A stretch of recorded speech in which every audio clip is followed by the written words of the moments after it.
Welcome to Devotion to the Holy Face of Jesus. I was reading a meditation when I came across a single Latin word that the early martyrs spoke before judgment and subsequent death. As I researched its meaning, I discovered something astonishing and realized how deeply it speaks to the questions Christ is still asking today. Can you follow me? That word was Possumus. We can.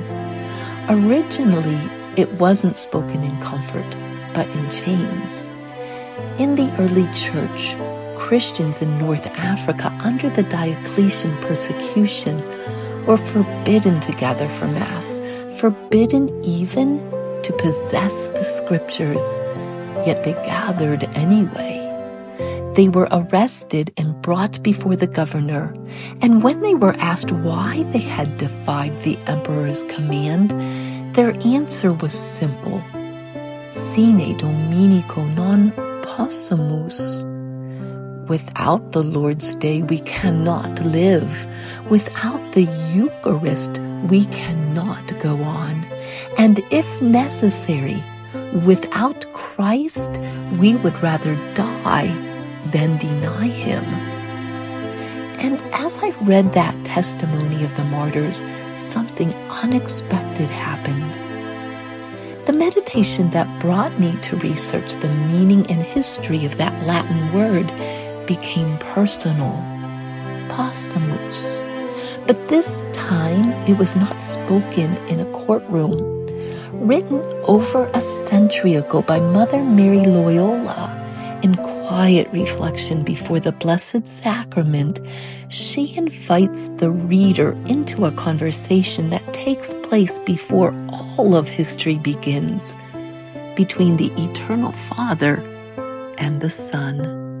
And the Father asks, "Canst thou live a life of 33 years of labor, rejection, suffering, and end it in a death of shame?"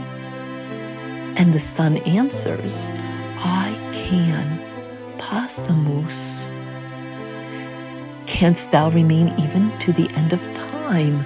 the Father continues, "hidden under the appearance of bread, dwelling among men as their food and companion?" Again, the answer is the same: "I can."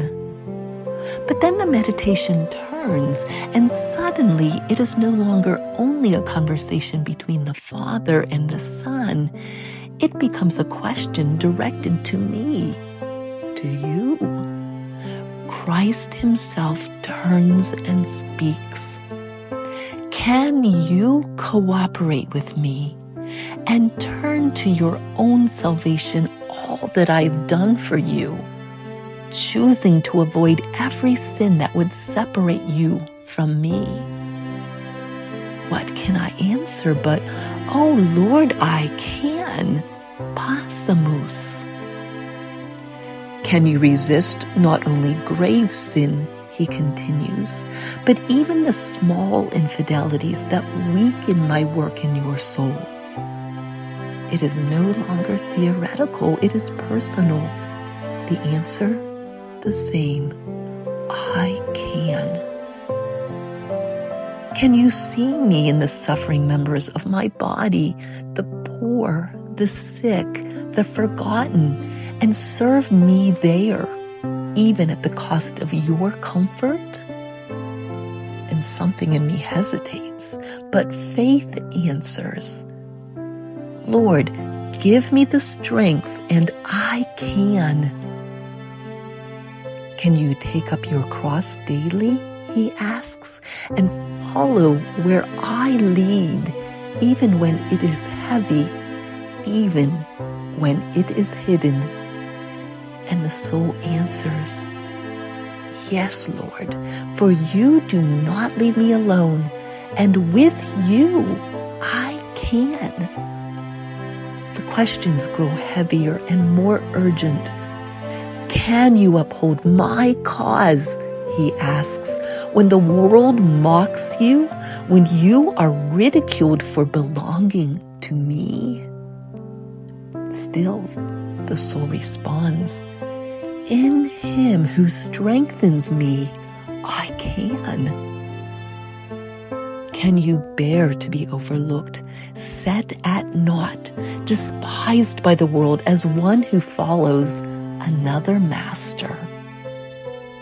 Here the gospel quietly enters. An image of Peter the apostle, having denied Christ 3 times, becomes vivid to the mind. Christ turns and looks at him. That glance alone breaks the heart and restores it. And sustained by that look, I can. Look on me, Lord, as you looked on Peter. Finally, the meditation reaches its deepest point. Can you drink still deeper of my chalice, the chalice I drank for you, bearing desolation, dryness, and the hiding of the Father's face? Here, everything is stripped away. No consolation, no feeling, only fidelity remains. And the soul answers, not because it feels strength, but because it trusts him. In union with your desolate heart on Calvary, I can. Then I realized something I had not seen at first. The entire meditation is not separate from the Martyrs of North Africa, and neither is it separate from the Holy Face. It is one movement. The Martyrs say, we cannot live without the Eucharist. Christ answers in eternity, I can remain with you in the Eucharist. The soul is asked, can you remain with me when I am hidden? And the Holy Face, which looked at Peter, reveals where that hiddenness is endured: in suffering, in silence, in love that waits in every tabernacle, in every Catholic church. Peter is strengthened by the look of his face. Contained within the Eucharist is that same face, veiled but present, given to us and then offered by us to the Father. With the Martyrs, will you say, Sine, dominico, non Possumus? Without the Lord's Day, we cannot live. Without the Eucharist, we cannot go on. And if necessary, without Christ, we would rather die than deny him. Can you remain? And the answer, if grace sustains us, is the same word spoken by martyrs, by Christ, and by every soul that perseveres in belief in the true presence of Jesus in the Eucharist. Possumus, we can, because he first said,